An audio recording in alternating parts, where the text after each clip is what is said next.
Miss Love, I think one thing that, no, you need to listen.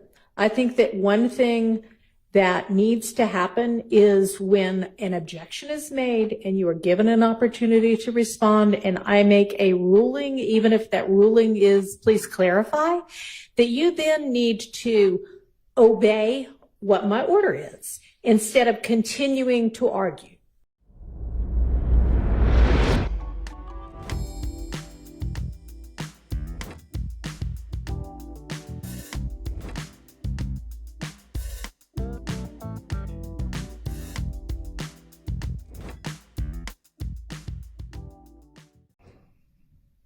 Where did they pick you up from? Cleveland Avenue. Where on Cleveland? The store, I think. Which store? BP. Was that the same one you were at with that gun? Yes. Where you got arrested in May? Yes. Okay. So, do you just normally hang out at the BP with guns? Yes. All right. So when they came and got you, what did they do? Your Honor? Yes. Hey, I'm trying to figure out who we're talking about. Your Honor, I, first of all, asked him about people, and then I referred to those people specifically. All right. So, Who are those people? Your Honor, I'd ask Phil not to continue the question. He'll have no problem. So is it a vagueness objection? Yes, it's Vegas. Your Honor, I was specific. I asked him about a specific set of people. I don't know and what. I specifically referred to them. Yeah, why Maybe. would we want to know I'm what we're talking about? Do you want to re-clarify, please? I can continue, and then I can ask a separate set of questions. Of course, Mr. Shardt has him on cross. Well, I think we should be clear about what we're talking about right now. Ask. Thank you. Go ahead and clarify. When I asked you about Garlington, Moncton, and Shannon, You said Garlington and Moncton. you didn't hear me say Shannon? No. Yes. That Let's they take a break. was to include. Hang on. Let's just take our mid-afternoon break right now.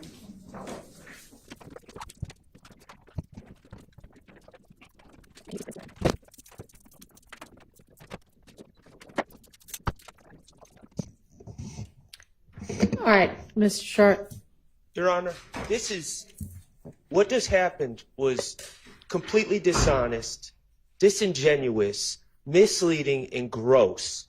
And you objected. I objected, and I wouldn't have even thought about anyone doing this other than the fact that I've seen the prior behavior throughout this trial of this type of nonsense where we try to trick a witness into think we're saying they, meaning 2, 3 people, and then try to convince the jury that we're somehow including my client Shannon when it's clear that the witness is not following. That's what we're talking about, and it's disgusting. And I don't know how we cure it, but I'm going to move for a mistrial.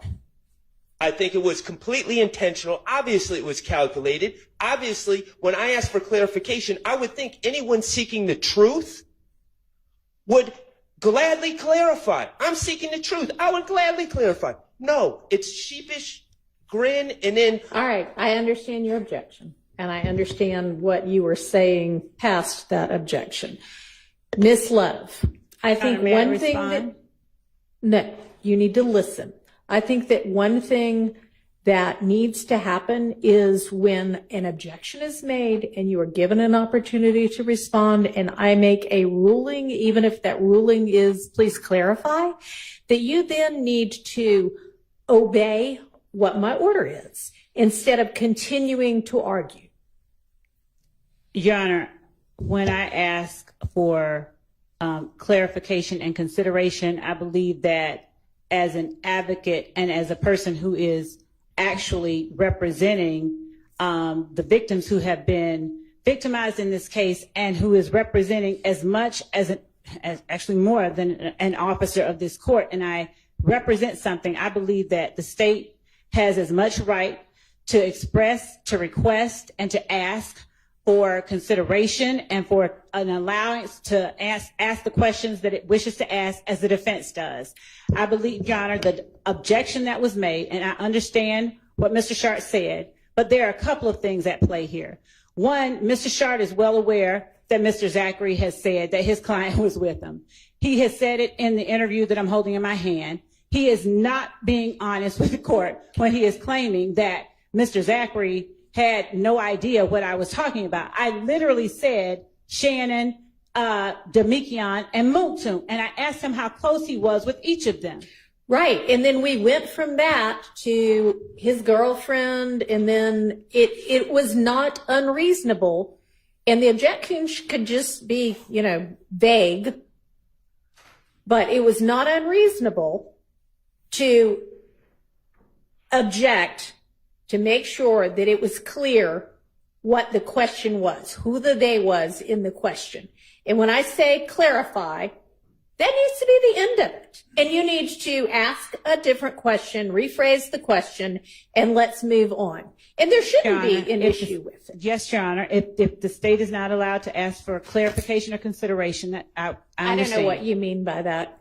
Your Honor, when I A asked, clarification of my ruling, is that what you mean? when I asked for permission beyond what the court has instructed, I did not know that I should not do that, so I won't do that anymore. That's not what was going on.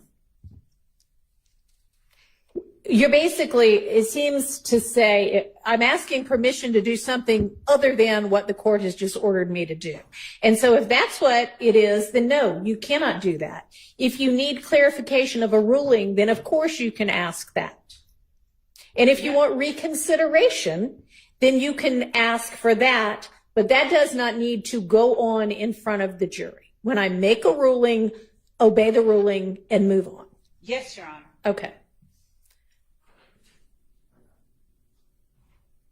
Your Honor, I really haven't heard any explanation for what happened. I think it was calculated. I'm moving for a mistrial.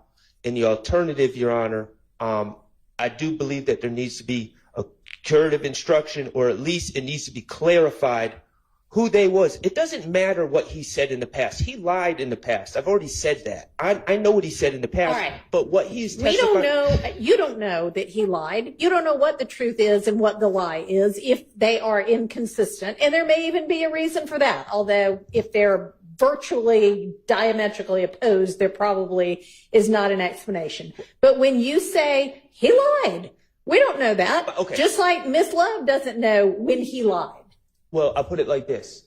Mr. Stillwell was never charged with those crimes.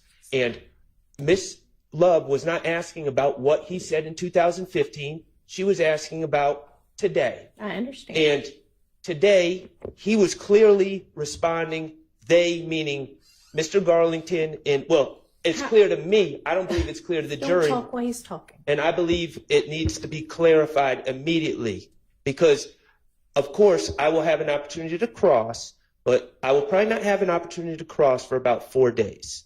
And I don't think we should be misleading the jury on direct. All right, I'm going to look back at what the transcript says. I mean, and Ms. Love, you may, given that there's now a motion for mistrial on the floor, in assertion that you did things purposefully, you may respond to that. I vehemently object to the mistrial. I vehemently object to any mistrial, and I beg the court to look at the transcript and see what I said right before I asked him the people that I just mentioned. And I would ask that the court, if the court deems it appropriate that such language is gross and all of the disparaging remarks made by counsel for the defendants are appropriate, that's one thing. But I'd ask that the court limit that type of behavior, which is, not becoming of officers of the court. I agree with that. It is not becoming. Yo, hit that like for a deal with Christian. Yo, for a deal with Christian. Smash that bell for DWC. Yo, smash it. Just smash it. Hit that like for a deal with Christian. For a deal with Christian. Smash that bell for DWC. Yo, smash it. Just smash it. Hit that like for a deal with Christian.